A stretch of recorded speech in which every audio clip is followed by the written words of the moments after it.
Hi, இன்றைக்கி நாங்கள் எங்கே போய்கிட்ருக்கோன்னா அலப்பி போட் ஹவுஸ் தான் போயிட்டுருக்கோம். இங்கே வீட்டிலேருந்து நாங்கள் அலப்பி போட் ஹவுஸ் போகிறதுக்கு 2.5 மணி நேரம் ஆகும். நாங்கள் மார்னிங் 9 போகிறதா இருந்துச்சு. ஆனால் டிஃபன்லாம் முடிச்சுட்டு அங்கே போய் சேர்கிறதுக்கு 11 ஆகிட்டு. பார்த்திங்கன்னா வயல் சைடு வந்துட்டுனாலே போட் ஹவுஸ் ரீச் ஆக போகிறோன்னு அர்த்தம்.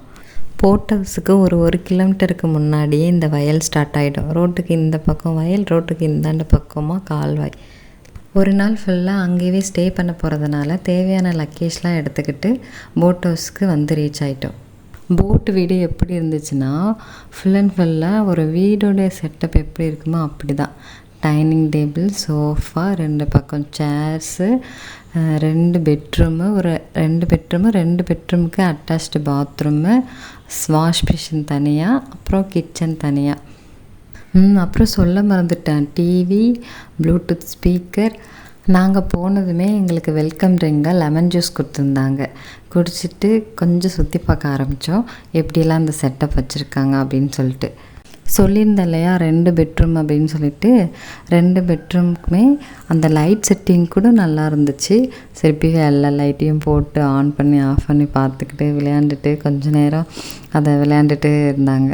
சிற்பிகா தான் நல்லா என்ஜாய் பண்ணுறாங்க. எல்லா இடத்துக்கும், எந்த இடத்துக்கு போனாலும் அந்த இடத்த எந்த ஒரு அடமும் பிடிக்காமல் அழுகாமல் நல்லா என்ஜாய் பண்ணுறதுனால நாங்கள் போகிற எல்லா இடமுமே எங்களுக்கு ரொம்ப திருப்தியாக இருக்குது, சிற்பிகா என்ஜாய் பண்ணுறதுனால. இதெல்லாம் விட ஒரு பெரிய விஷயம் என்னென்னா, ஒரு நாள் எனக்கு ரெஸ்ட்டு. இன்னொருத்தவங்க சமைச்சு அது எனக்கு கொடுக்கறதுல இருக்கிற சுகமே தனிங்க. இந்த லேக் நாங்கள் ஸ்டார்ட் பண்ண இடம் ஆலப்புழாவில். இது குமரக்கம் வரைக்குமே போகுமா. இந்த ஏரி ரொம்ப பெரிய ஏரி. அது எந்தெந்த இடத்தெல்லாம் கவர் பண்ணுன்றது எனக்கு தெரியல. ஆனால் நாங்கள் போன இடத்த மட்டும் நான் சொல்கிறேன். நாங்கள் வீட்டிலேருந்து கிளம்பும்போது செம்ம வெயில். போட்டில் ஒரு அரை மணி நேரத்துக்கு அப்புறமா மழை பெய்ய ஆரம்பிச்சிச்சு. அதுவுமே நல்ல ஒரு எக்ஸ்பீரியன்ஸ் தான். இதில் என்ன சுற்றி பார்க்க இருக்குது அப்படின்னு நீங்கள் நினைக்கலாம்.